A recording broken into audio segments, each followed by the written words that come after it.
Inherent Vice tells the story of how the ex-wife of a private investigator gets him entangled in the kidnapping plot of a billionaire land developer. Hi, I'm Joanna Newsome. And I'm Jenna Malone. And you're watching Made in Hollywood. And you're about to watch a clip from our new film, Inherent Vice.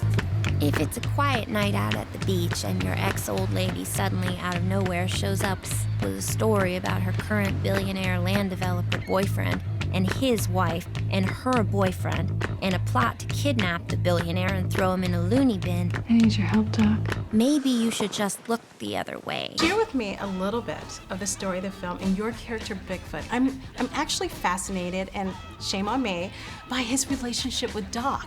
It was just like this thing going on that was fun and hilarious, but I kept on thinking, I'm still fascinated by it. No, that's great that you're fascinated. I mean, look, when you watch a movie like that or you watch relationships like that, the fact that you want more, which is what I've heard, which is always nice. You know, it's nice wanting more as opposed to having enough.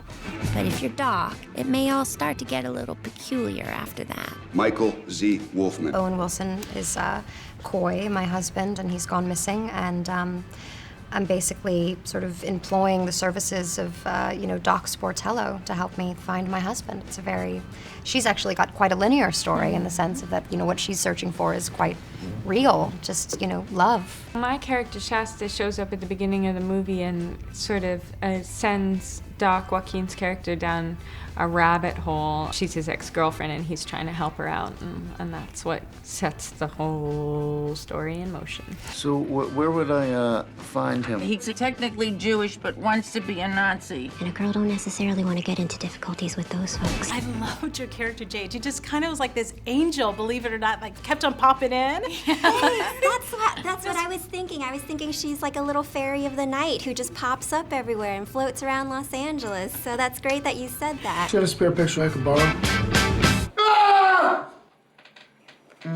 One of the other things that interested me is his look. Did you have any comment on how he came about? His hair, the flat top. I wanted him to be a bigger guy, obviously, because just how he presents himself, or when you first see him, I always saw, I think Paul did too, kind of this vision. I like the way he looks. I think he looks appropriate to the personality that he's trying to achieve. Yes, Not the look that he's trying to achieve, but the personality he's trying to achieve. I like that. It's always nice to have a sort of a new element of the body to step into, something very physical that kind of does an instant shift. It spoke so much for me of like sort of metaphor of the era as well, as sort of like this gloss of veneer, like trying for perfection, like in the wrong way. It's a little clumsy, it's a little awkward, but at least they're trying, Whoa. You all right? Am I? Are you?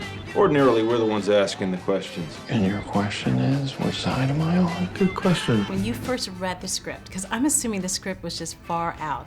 Yeah. What did you think? Well, I read the script and the novel in the same weekend. I loved it, and I remember when I was reading it thinking, there's nobody that can pull this off but Paul. I fell in love with it because Paul's voice is all over it. I mean, he did the adaptation, and so for me, I hadn't read the novel, so it felt like his interpretation of the novel, which was so unique and funny and beautiful and heart-wrenching. But at the end, it was just like the book was written in the fact that it was chaos, but it ended up being simple and beautiful, beautiful chaos. Don't know much about history. Doc may not be a do-gooder, but he's done good. I think that there's so much information and there's so many stylistic shifts and tonal shifts, and it's all sort of housed within this rough framework of like a pulpy sort of gumshoe detective story that doesn't really operate the way a normal noirish detective story is supposed to operate. Choto, Kinichiro, Dozo, Moto Panekeku. Moto Panekeku. Moto Panekeku. Hi.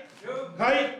Hi. When I got there was no Joaquin around. There was just Doc, So it made it a lot easier to kind of fall into that, realm where we could deal with each other on that level, of which there's no boundaries, no parameters. No ceiling, no floor, none of it. What a wonderful world this would be. Good luck, Doc.